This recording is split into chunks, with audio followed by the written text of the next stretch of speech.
Well, good morning and a very warm welcome to the latest Meet the Employer event from Even Break.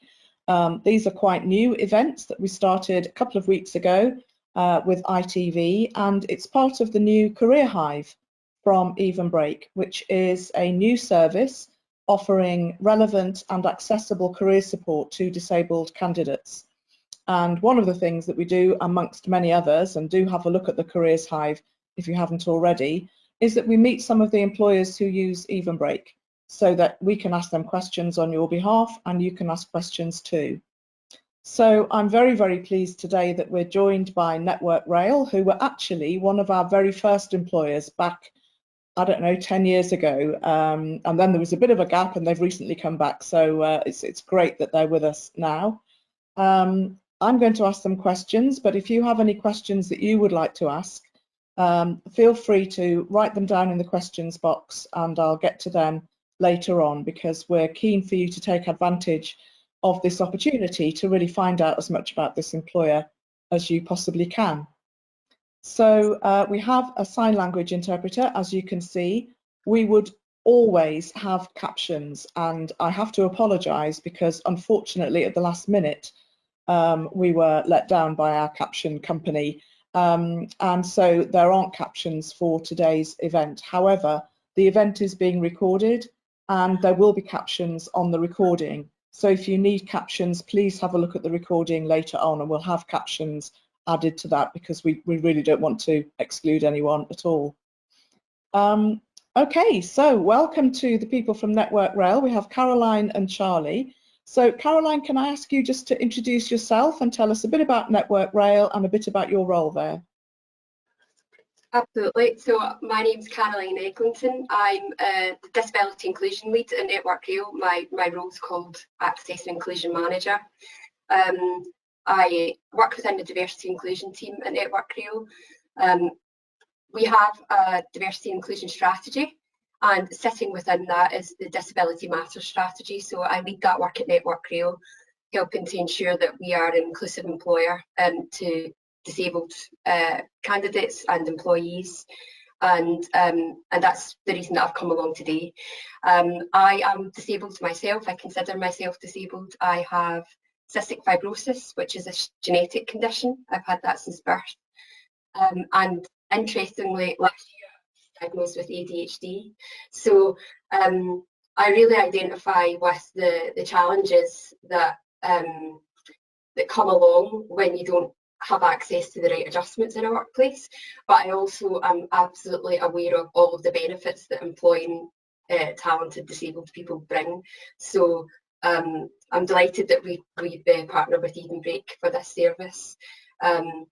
And I've worked with Network Rail for 15 years, so I came into it in quite a junior grade, and I was doing project and programme management. And for me, Network Rail has been a really supportive employer. There are lots of opportunities.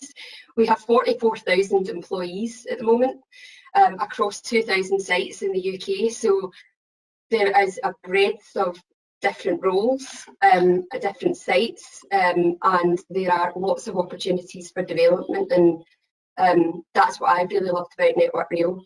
And I think I fell into Rail. It was not something that I planned to do. I just ended up working for Network Rail and then loved it and stayed. But I think we can go on and on about that a bit later. I'll let you hand over to Charlie. That's great, thank you. And it's great, I think, also that, you know, as you know, everybody at Even Break has lived experience of disability. And we often find when we work with our clients, our employers, that there is someone there also who has lived experience. And that is really good for us because, as you say, knowing those barriers from a personal perspective just makes the whole thing much more authentic and easier to deal with altogether. So, yeah, that's great. And thank you for sharing that. Charlie, would you like to tell us a bit about yourself and your role at Network Rail? Yeah, certainly. So good morning, everyone. I hope you're safe and well. My name's Charlie Norman. I'm a resourcing business partner at Network Rail within Route Services. So my role really is to support hiring managers and candidates throughout the whole recruitment cycle, looking at strategy, recruitment processes, and really supporting the managers to understand how best to recruit the right person at the right time, first time. I also do a lot of work within the diversity and inclusion space and making sure that, you know, we are being as diverse and inclusive as possible throughout the entire recruitment process. That's fantastic, thank you. And actually, as Caroline, you just mentioned that there's the breadth of jobs.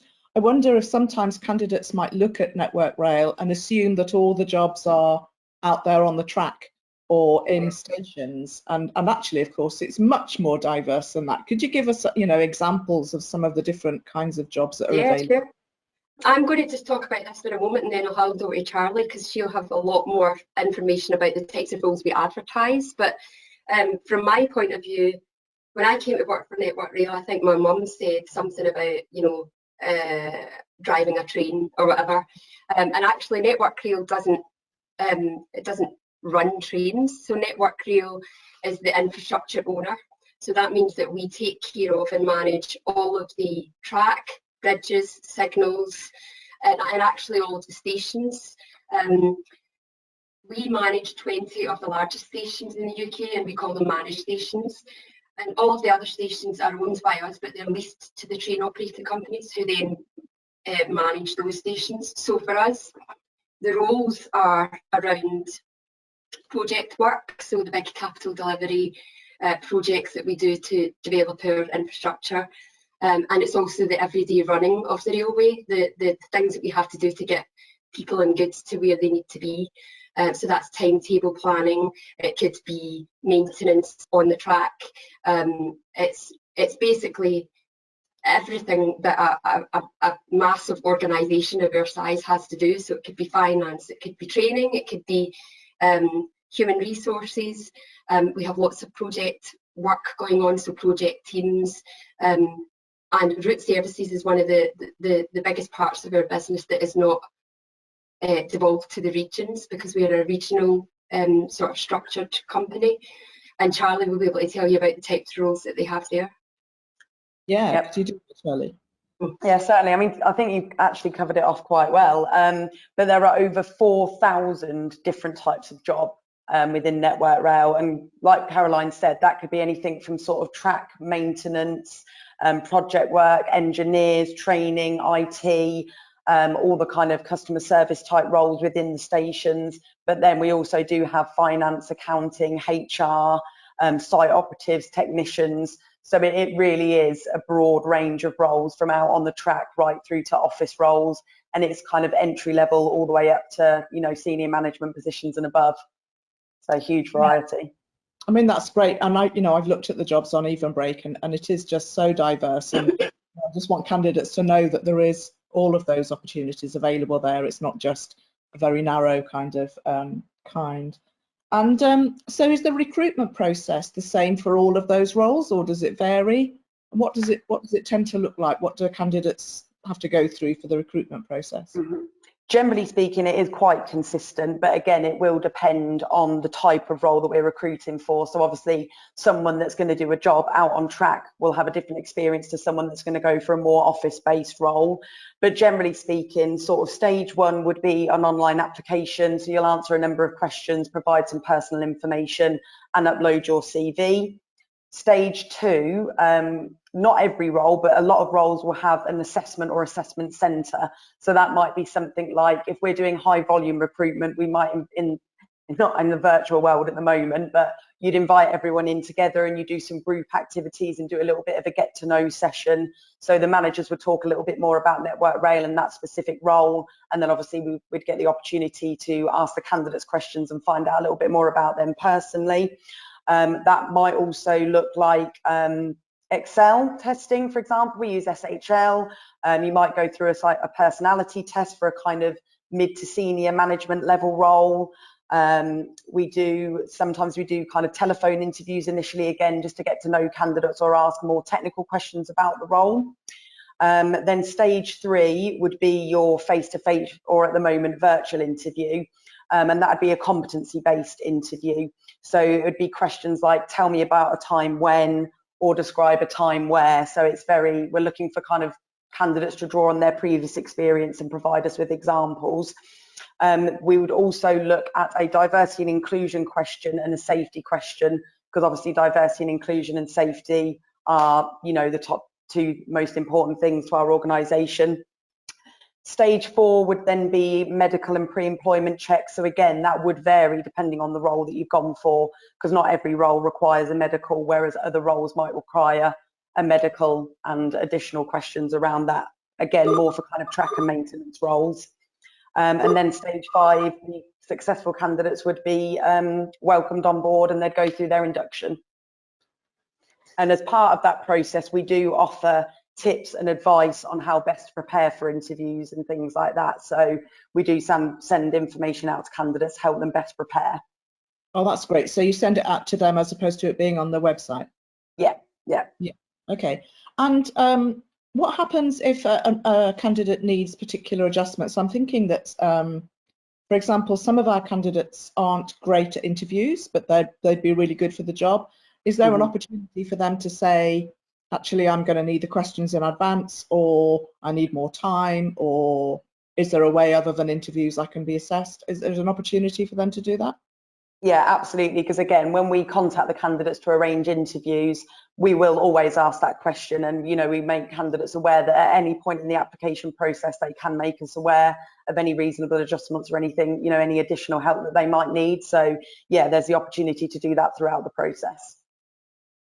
That's excellent. And you're open to that. So if someone says, I'm not great at interviews, you're open to looking at maybe other ways of assessing?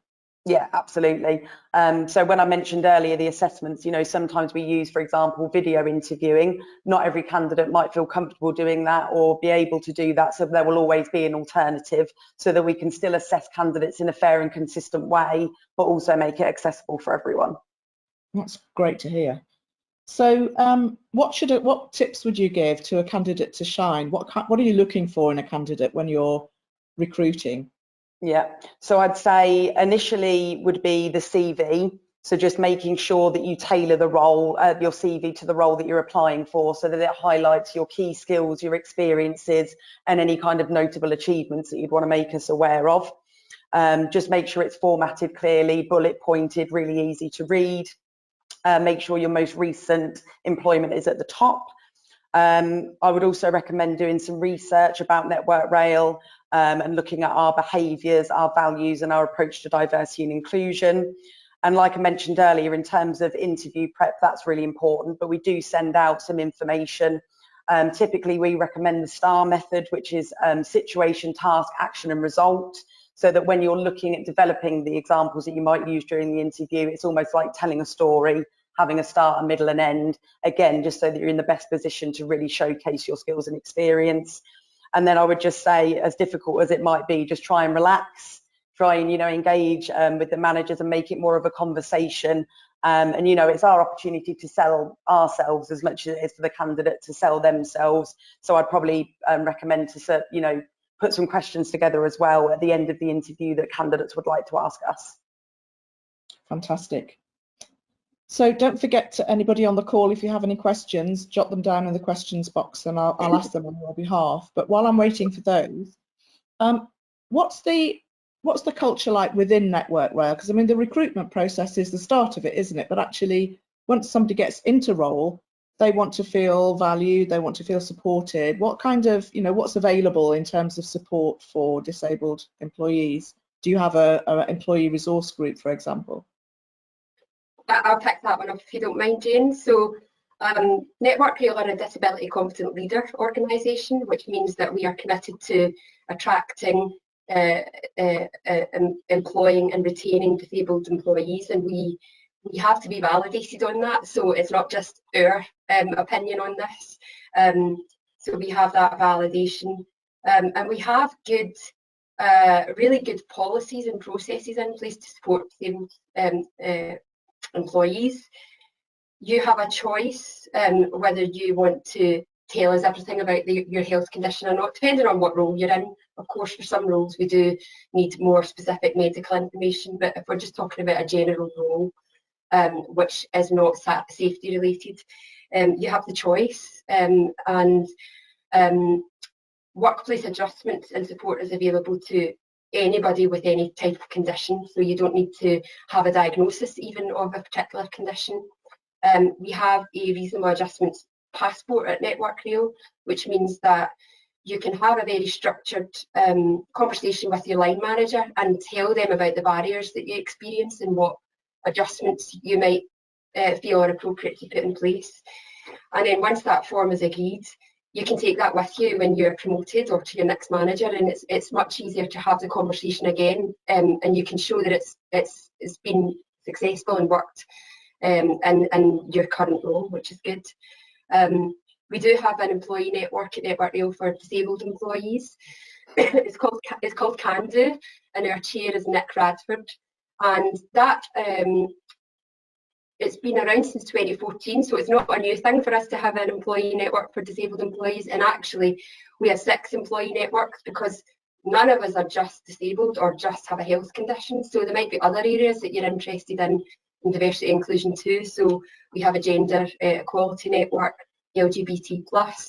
We have a carers network, a faith network, and cultural fusion, which is our Black, Asian, minority ethnic network. So we have a really strong diversity and inclusion vibe going on at Network Rail. To be honest, it's really starting to be really lived by lots of our people, even people that are out on the track and maybe not interacting in offices as much as the rest of us. But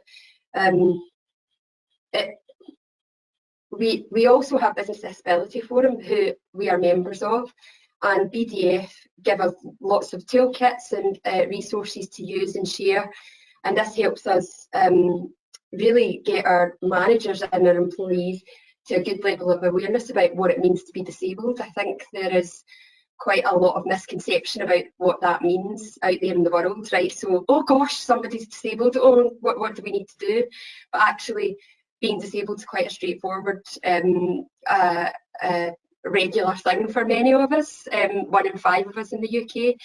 And so it's just about providing the right information and resources for managers and people, but being very transparent about what we do too. So all of the information about what we have on reasonable adjustments, our policies, our practices, and information for managers is available to everyone that's in our employment. Business Disability Forum also come in and do the disability standard audit with us, which helps us to look at the areas where we might not be doing it so well, so that we can work on improving those for the future. And we have a whole, as I said, a whole strategy around this, steps to take to become more and more inclusive. It's really good to hear that professional bit, because I think it's really important that we recognise, as you say, disabled people aren't just disabled people; they also have a gender and ethnicity, all the rest of it as well, and it's good to hear. I remember, Caroline, I hope you don't mind me saying, but I remember you saying once that this was the first organisation where you felt comfortable to be open about your own health condition. Yeah. And I think a lot of candidates feel that in order to survive in an organisation, they have to mask and cover up any disability or health condition they might have. And you were saying that actually you felt quite comfortable at Network Rail to be open and know that that wouldn't impact on your career progression or anything else that was going on there. It was a real journey, Jane. So I didn't wake up one day and say I am amazingly confident at telling everybody that I have a health condition. It didn't quite happen like that. But what happened was I started working for a local authority actually out of university, which I dropped out of and didn't get my degree. But anyway, I started working for this local authority, and I did not tell them that I had cystic fibrosis. And the energy that took up to just hide it and mask and just be, or just the energy it took to keep that going was a lot. And then I didn't much like the job anyway, and to be honest, it was not perfect for me, and I think that probably was part of the reason that you don't quite feel confident, is that you don't feel like you belong. So it's almost like a cycle that never ends. But what happened was I came and worked got a job with Network Rail very accidentally, and I decided I am going to do something different from what I did last time. So I'm going to now share it on the forum, the health questionnaire forum. But I still didn't talk to my manager about it, and I still didn't tell people around me about it. Probably another 5 years went on, and then I found a manager who I felt would understand this if I told her, and she did. And that gave me the confidence that people can be accepting of health conditions, even where it might ring alarm bells, because CF is one of those ones where you have a shortened life expectancy, and so people are like, oh my gosh, going to die soon type thing. So I started building up my comfort level to talk about this, I guess. And then my brother died in 2010, and he was 26, and he had cystic fibrosis, and he didn't tell his employer. So he worked for a computer programming company. He was a workaholic, loved his work. He became very unwell quickly, and we had to phone his work, a week after he'd been at work to say that he died, and tell them that this was because he had cystic fibrosis. And they were obviously shocked and upset, but they were also questioning, why did your brother Andrew never have the confidence, or why did he never tell us? We could have supported him, we could have had adjustments or whatever. I didn't really know the answer to that, because I don't, just as a family, we just never shared these things with people. But I think I woke up probably the next day, or maybe a year later, and I was like, no, I have to change the dialogue around this. I have to talk about this more from a personal point of view, but also as somebody who's quite senior at Network Rail, I can help other people to feel comfortable talking about this too. So let's just do it. And so important. That's when it all came. It's safe for other people to talk about, doesn't it? So I think that's it's incredibly important. We've got a number of questions that have come in. So the first one is, what current roles do you have available for people with visual impairments? People with visual impairment it's obviously a great breadth of different impairments. So you can look at any role that you fancy, make an application, and then we will consider what kind of reasonable adjustments that you'll need to have put in place for it. So, for example, we actually have loads of people with visual impairment working for us, as you can imagine, and sometimes that might mean that you need some different software or assistive software, or you might need just a bigger screen, or it might mean you just need things in a different font type or text, or it might mean that you use a screen reader for your meetings. But you would not be, you can look at whatever roles that take your fancy, and then have a conversation with the team that's hiring to say, how would it work in practice for me? Because somebody who's visually impaired will have a good understanding of how they operate, what adjustments they need in the workplace, and often they'll be quite easy to put in place for us. So absolutely, whatever role takes anyone's fancy. Fantastic. Question is, people with autism can struggle with assessment centres because of environmental stressors and a sense of not knowing what to expect from the assessments themselves. Have you ever made adjustments for a person with autism so they can attend the assessment centre? And if so, what were they?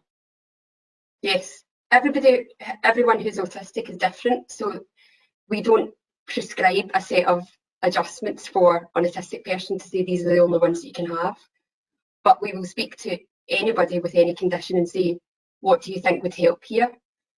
We might suggest some suggestions, so that could be you get the questions in advance, or you're able to bring a buddy or somebody along with you to the assessment centre, or that you're able to watch what an assessment centre looks like, so that you can say, oh, that's what it means. But literally whatever the person would need to sort of thrive in that situation. So whether that's a quiet space, or if they just want to come in for their section and not be with the rest of the group for it's very individualised, isn't it? So what works for me might not be ideal for somebody else. So yeah, we definitely make adjustments for those. That's great to hear. Would you be interested in offering work experience or voluntary opportunities to people who are looking to become more work ready but may need some further support in this before considering paid work? I bet you do this already, don't you? Do you know what? I don't know the scale that we do it at, that's the thing. There are some localised initiatives, for example, but I don't know if we do this at scale. So it's absolutely something I will take away and work with the HR directors on what we already have. and whether this is something that we can develop. The thing that we've recently sort of started doing is the Kickstart scheme, which is about it's the work that the government's doing to get more young people into employment. So that's certainly something that we're just about to start off on at the end of April, actually. Fantastic. Another question here. I'm a project manager, Prince 2 and technical engineer. I live in Lincoln, and looking at the current vacancies for my postcode, there are no openings in that field for my location. Okay. Should we keep looking, or are there unlikely to be any in Lincoln? I don't know the geographic particular bits of that, but I'd say keep looking, and also look to see if there are any that are in other areas that you're interested in. And you could always ask if it's possible to do that as a home-based role. So at the moment, many of us at Network Rail are working from home. And it's not to say the answer will always be yes, because sometimes there will be other parts of the role that we need to think about where the location is, but it's worthwhile asking. If there's a role that you think looks ideal and it's not in the right location, at least ask the question and find out from the recruitment team if it's possible.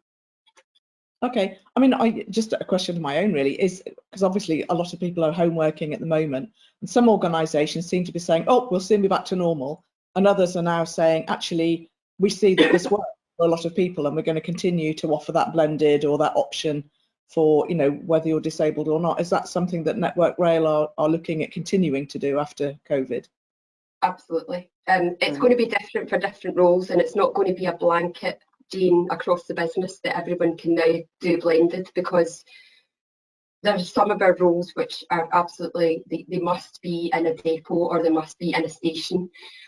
But we are currently developing a new policy on home working, which will be much more clear for our new candidates, but also anybody that's working for us, what's available for what roles. So it's definitely not get back to the old, Right. let's get back to the old normal as quickly as possible. There's definitely going to be a blended approach. And it's probably too specialist a question, but do you know if project management roles particularly are open for remote working? Yeah, I mean, I used to be a project manager before I was in diversity inclusion. Oh, okay. So I was a capital deliver project manager, and it depends. So some of our projects are delivering IT infrastructure or IT programs, and those will very easily be able to be done from home. But it depends on the role and the team and everything, of course. And then there's some which are about the infrastructure. So it might be you're project managing a contract to replace 30 miles of track. Well, you might actually need to go there at the weekends, or so it's very much based on the individual role, to be honest. Yeah, that makes perfect sense. Yeah. And sticking with the remote working, are there customer service roles available that would be remote? I presume you have call centres, do you? I'm going to hand over to Charlie. Yes, we do. And again, you know, the shared service centre is based in Manchester, but again, in light of everything that's happened over the course of this year and last, like Caroline said, we are totally open to working from home. And I think it's a benefit for the business as well, because if we want to employ, you know, the top talent, you know, if I'm based in Glasgow, but my office is in Manchester, because it's all telephone and computerized based, it doesn't really matter, you know, on your location. So yeah, absolutely. That's good to know. And actually, it's, as an aside, it's something that we've noticed at Even Break, because we all work from home. Our roles enable us to do that. And what that does mean is that we can get talent from anywhere, which, you know, other than restricting our talent to you've got to be within travelling distance of a particular office or location, it means we can be much broader when we're looking for talent out there. So that's really good to hear. I think that's all of the questions. I'd like to just close with, you know, candidates who are listening to this now or will listen to the recorded version later on, what would you say to them about, you know, the benefits of working for Network Rail? Why would they apply to Network Rail as opposed to anywhere else, do you think? Shall I go first, Charlie? Or, yeah. I can list off actually some of the benefits that we do have. So Network Rail is committed to, you know, our employees' safety and well-being. So again, touching on flexible working, you know, if people have got caring responsibilities or just want a better home life balance, that is absolutely something that we would look to support with. You get 28 days annual leave plus bank holidays. We also offer 5 days volunteer leave, so any kind of charitable organisation, you get 5 days a year to go off and support those. We have discounted online shopping, childcare vouchers, healthcare vouchers and discounts, cycle to work scheme. You get subsidies of up to 75% on rail and underground season tickets, a range of different pension schemes. And as we mentioned earlier, it's just the support you receive once you're in Network Rail, like the 6 employee networks, our approach to diversity and inclusion. And I personally I love working for Network Rail, and I'm very proud of, you know, what we do and what we stand for. So absolutely, yeah, great place to work. Fantastic. What would you say, Caroline?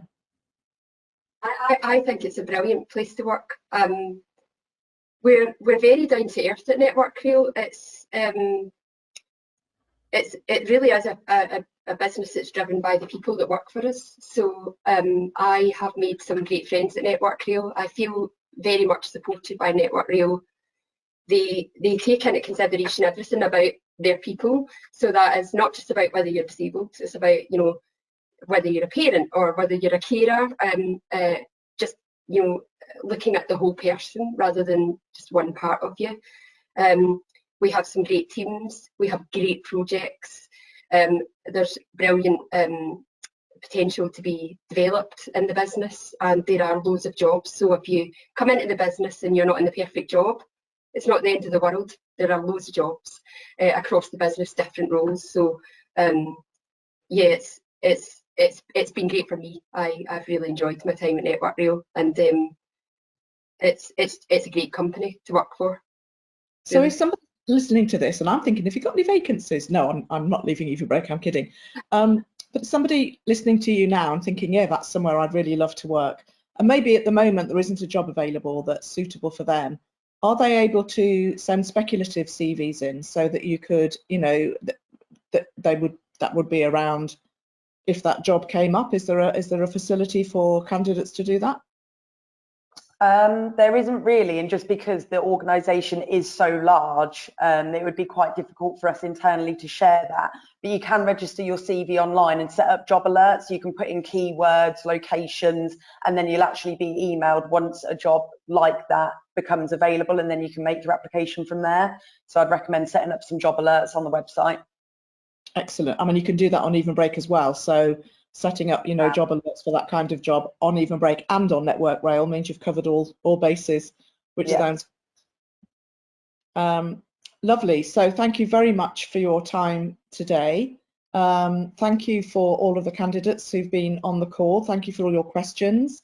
I think I've gone through all the questions, and yeah, we're just very, very happy to be working with Network Rail, and you know, we pick our partners carefully.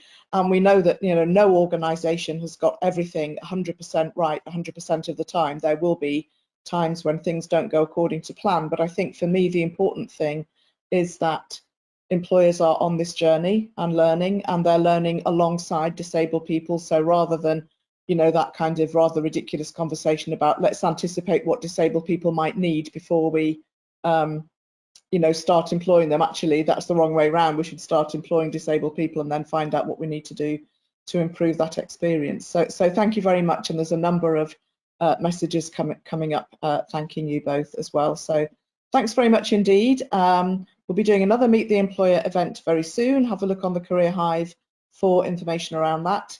And yeah, stay in touch with us. And thanks again. Thank you. Thanks, Jane. Thanks. Bye-bye.